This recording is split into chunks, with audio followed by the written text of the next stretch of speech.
Aš esu Gediminas, dirbtinio intelekto vystymo vadovas.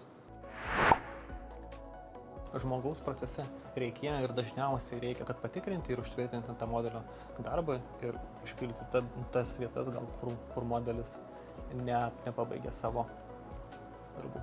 AI nėra paprasta programinė įranga, kadangi mes dirbame su technologijomis, kurios apdoroja labai skirtingus duomenų tipus, kuriuose ir žmogus pats klystų. Tai yra natūralu, kad ir modeliai kažkiek klysta.